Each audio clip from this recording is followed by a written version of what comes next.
Bonjour et bienvenue. Je vous propose de peindre ensemble cette carte de vœux qui sera sans doute la dernière que je proposerai pour cette année. Donc, j'ai essayé de la faire alors déjà simple à réaliser parce que vous allez voir, elle est pas très compliquée à réaliser. Et ensuite relativement polyvalente dans la mesure où elle comprend plusieurs éléments euh, qui, assemblés, vous donne la composition que j'ai choisi de vous présenter, c'est-à-dire une couronne un peu déstructurée, mais qui peuvent très bien être pris isolément pour faire ensuite servir à une composition qui vous soit personnelle. Alors pour les angles, les bordures, je vous montre comment j'ai fait. J'ai pris un pinceau numéro 2, j'ai pris de l'encre dorée, vous pouvez prendre un feutre hein, si vous préférez, et donc j'ai fait mes traits. Et puis les espèces de petites paillettes qu'il y a donc dans les angles, j'ai mis un petit peu de peinture sur mon doigt et je l'ai écrasé sur le papier. Alors à l'angle et un petit peu, mais pas partout, sur les bords des traits, juste pour que ça soit un peu plus, un peu moins apprêté, un peu moins bien fini entre guillemets. Voilà, un peu, j'allais dire un peu plus sauvage, mais c'est peut-être pas le terme pour une carte de vœux. Alors ensuite les baies, donc ce sont une fois qu'elles sont dessinées, hein, j'ai mis du jaune Windsor qui est transparent. Et pendant qu'il est humide, j'ai ajouté du rouge de quinacridone et j'en ai ombré quelques-uns sur la gauche. Si vous regardez, ça se voit bien avec de la lizarine. Voilà, histoire qu'ils n'aient pas tous exactement la même couleur. Et ensuite, donc j'ai commencé par faire mes premiers traits hein, à la terre de sienne brûlée. Je ne voulais pas trop foncer, mais voilà, je les ai repassés hein, avec donc la même couleur, mais avec moins d'eau, donc plus foncé, parce que je trouvais que ça faisait trop clair sinon. Et je suis en train de rajouter mes aiguilles de pin, donc avec le vert que j'utilise, c'est le même jaune que pour les baies, hein, le jaune Windsor, auquel j'ai mélangé du bleu de cobalt. Donc les variations de vert que vous avez, ça dépend en fait la proportion dans le mélange. C'est-à-dire qu'il y a des moments où il y a plus de jaune, des moments où il y a un peu plus de bleu et des moments où j'ai ajouté juste une petite pointe de terre de sienne brûlée de manière à faire tourner le vert, hein, et qu'il soit un peu plus. Ouais.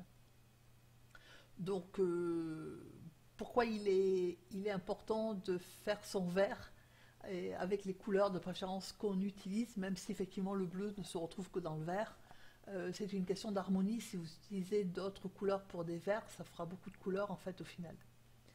Donc, pendant que les baies sèchent, et d'ailleurs sont quasiment finies, on fait le poinsettia. Donc le poinsettia, c'est la même technique que pour les baies, c'est-à-dire qu'on commence par le jaune, en sachant que si vous regardez, il y a des pétales pardon, qui sont plus jaunes que d'autres. C'est juste, c'est le même jaune, hein, c'est juste une question de quantité de peinture sur le pinceau. C'est-à-dire qu'il y a là où c'est le plus jaune, c'est que j'ai commencé par peindre cela.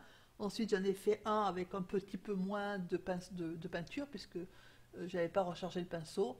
Voire j'ai ajouté un petit peu plus d'eau pour que le pétale soit plus clair. Et pour les rouges, j'ai fait exactement pareil. Quand vraiment je mets le rouge très très clair, bah, ça donne cette espèce de rose pâle.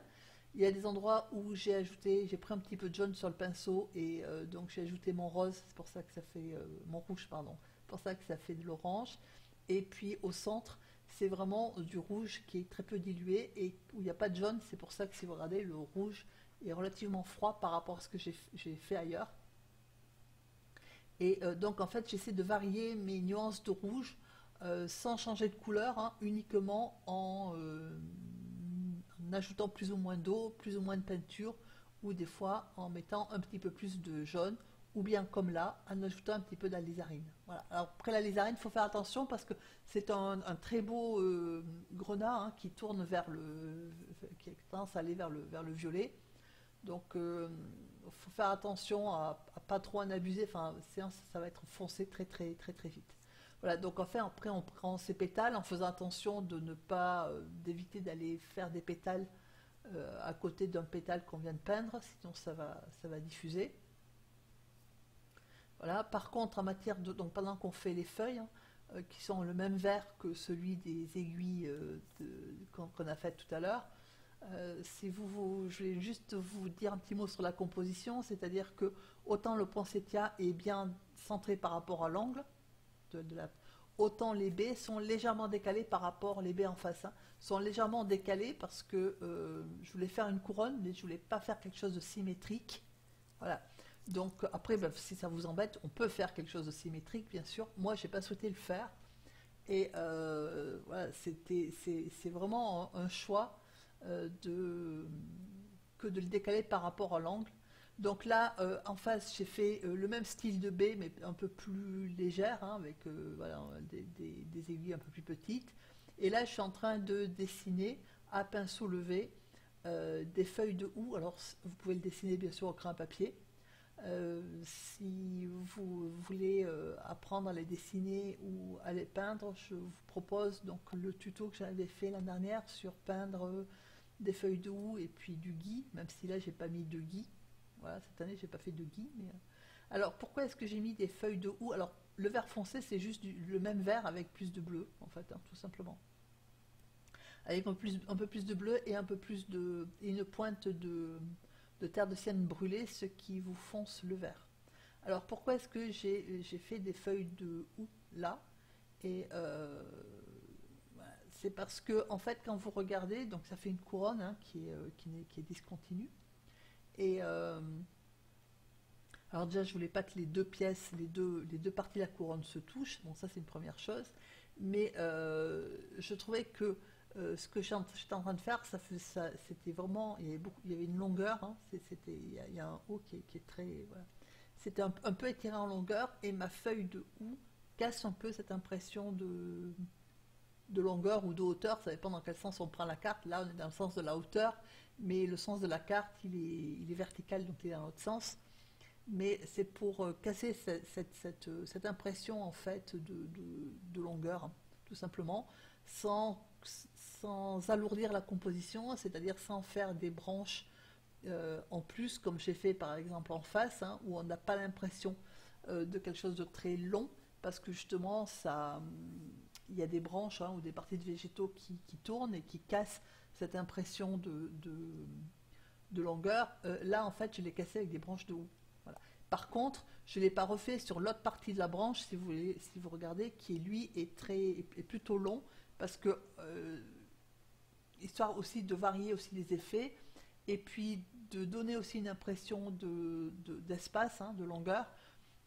Si je l'avais fait aussi de l'autre côté, hein, du poinsettia, d'abord ça faisait trop symétrique et je ne veux pas, et ensuite ça aurait rétréci, ça aurait donné une impression de rétrécissement de l'espace. Alors une fois que le poinsettia est sec, on va donc lui faire les détails. Alors il y a deux façons de faire. Si vraiment vous êtes vraiment vous voulez quelque chose de très faire vraiment le poinsettia comme on doit le faire, en fait il faut peindre les nervures en négatif, c'est-à-dire que quand vous mettez la peinture foncée, ce que j'ai commencé à faire, vous devez ne peindre que les parties entre les veines. Alors évidemment, quand le poinsettia est plus grand, c'est plus facile. Là, c'est un peu petit. Du coup, j'ai opté pour une autre technique que celle-là, c'est-à-dire que les veines, on les refera par-dessus après. Voilà. C'est plus facile. Alors, si vous voulez faire des veines, parce que vous n'êtes pas non plus obligé de faire des veines, c'est vrai que le poinsettia, il a des veines, ça fait partie de son charme. Donc là, en fait, si vous voulez que la peinture, c'est celle de gauche sur la palette, hein, c'est le rouge de quinacridone, et le rouge que vous voyez juste au-dessus, c'est l'alizarine. Voilà, donc du coup, je les mélange rarement sur la palette, hein. Moi, je mélange rarement les couleurs, enfin, au moins dans ce style de travail sur la palette. Par contre, je prends soit une couleur, soit l'autre, soit, si vous avez vu, là, je ne rince pas mon pinceau, ça veut dire qu'il a un petit peu de quinacridone dessus.